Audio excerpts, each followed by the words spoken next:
autumn, the best time to watch horror movies, but with so many out there, how do you know which one to pick?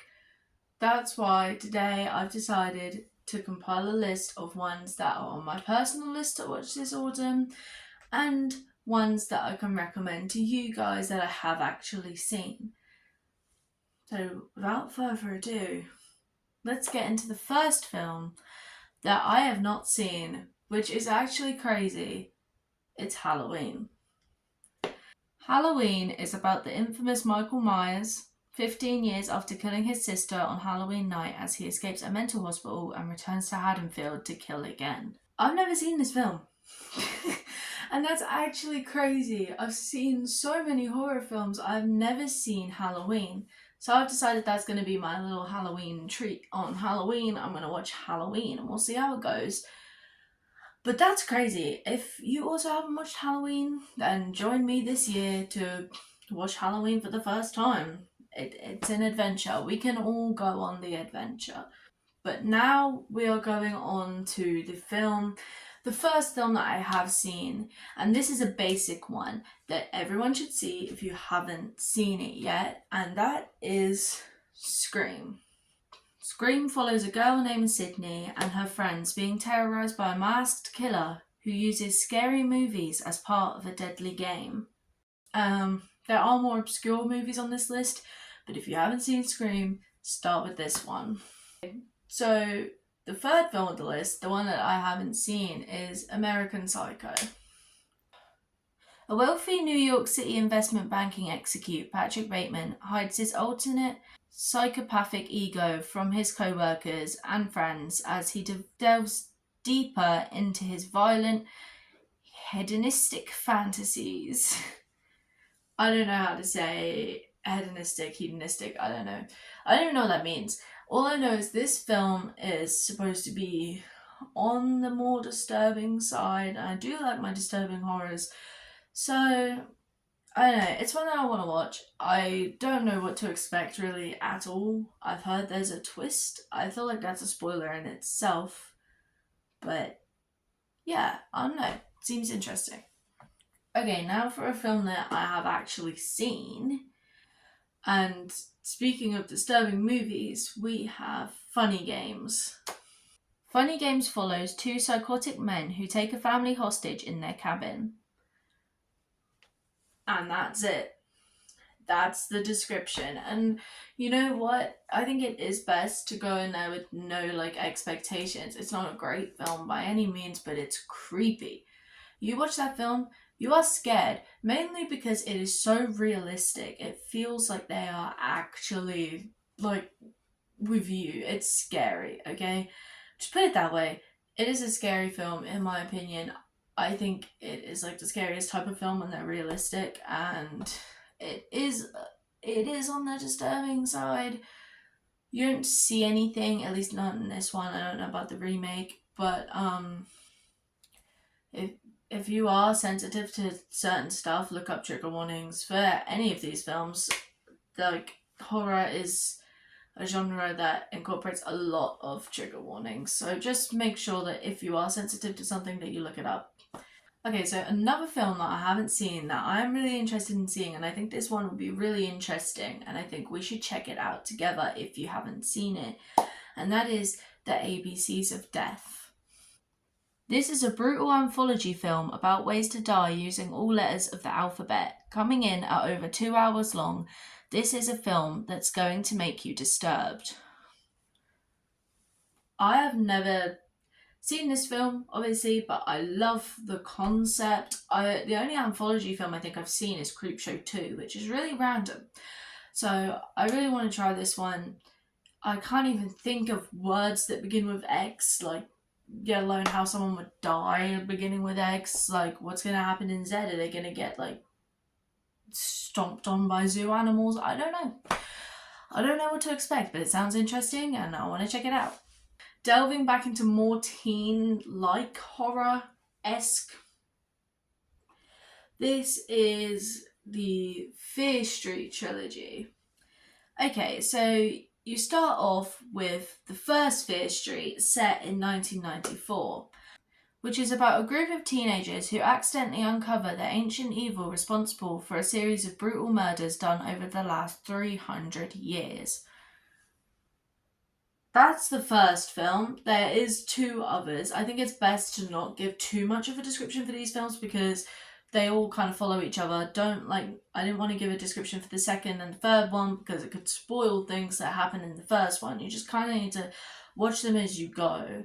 But the second one is set in a camp. It feels very sleepaway campy in my opinion, but good. I like sleepaway camp, but I know that it's different. I really like number 2. That's set in 1978, and number 3 is set in 1666. And I'm not going to give anything towards the last one because you just need to watch them all and it will all make sense. I really recommend it. I do think they are good films if you like slasher sort of types, but not quite. Like Scream. The first one feels like Scream to me, but with a more sort of complex story, if you will. Okay, so another film that I haven't seen is The Hole. I've never even heard of this film, to be honest, until my mum recommended it to me, but it seems interesting. It's a film with a twist, you know? And to be honest, that's all I know about this one, but this is what the description says. A group of 4 teenagers discover an underground fallout shelter thanks to a friend, who decides to let them stay in there with the door locked for a few days to escape a school trip. However, as time passes, their friend does not return. I don't know.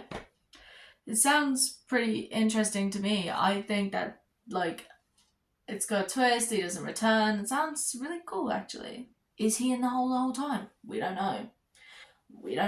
I don't know. One of the films that I have seen as well is Knock at the Cabin.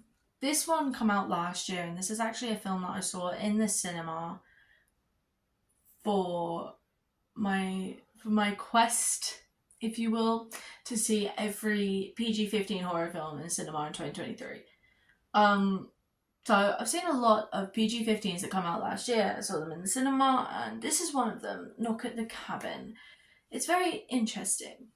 Directed by M. Night, this film follows a family vacation gone wrong when a girl and her 2 fathers are taken hostage by armed strangers who demand the family make a hard decision in order to avert the apocalypse. It's an interesting film, and at the time, it was like nothing else I had seen, so I really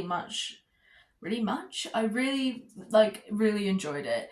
I very much did. It was fun. It was a good time in the cinema. A lot of bad films come out last year that I had to see, like Renfield.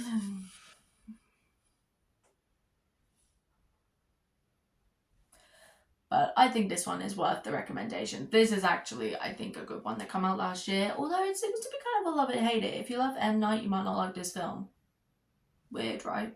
Another film that I haven't seen is a film called Triangle. 5 friends set sail and their yacht is overturned by a strange storm. A mysterious ship arrives and what happens next cannot be explained.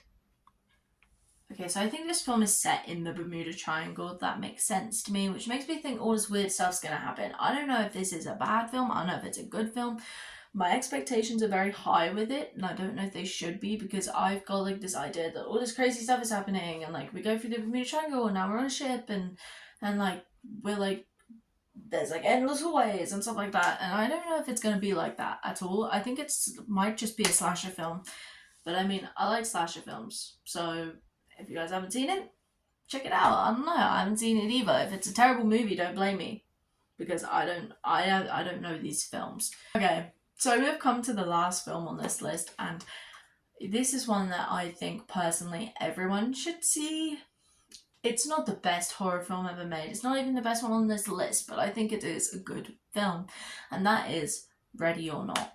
Ready or Not follows a bride's wedding that turns sinister when her new in-laws force her to take part in a terrifying game. This film is just a fun one. It's very well done and actually really funny. If you're looking for a more chill type of horror to watch this Halloween, then this is one that I would highly suggest. It is a comedy horror. Don't let that put you off if you don't like comedy horrors. I actually didn't watch this film for years because I don't like comedy horrors and it completely put me off. But I did end up very much liking it, and I do think it is the best comedy horror I've seen, apart from like The Menu. But like, I personally don't really see the comedy in that film. I don't know. Like, there's parts of it that are funny, but I don't know. So anyway, I hope you guys enjoyed these recommendations. Films that I've seen, films that I haven't seen, ones that I think sound good versus ones that I think you should watch. These are the films that I will personally be watching this autumn, specifically around Halloween time. But autumn doesn't end at Halloween, okay? November, as far as I'm concerned, isn't like another month of Halloween. So yeah, I hope you guys enjoyed. If you did enjoy, I will maybe see you again. This is the first video on the Amigo 2 channel, and I'll see you guys another time. Bye.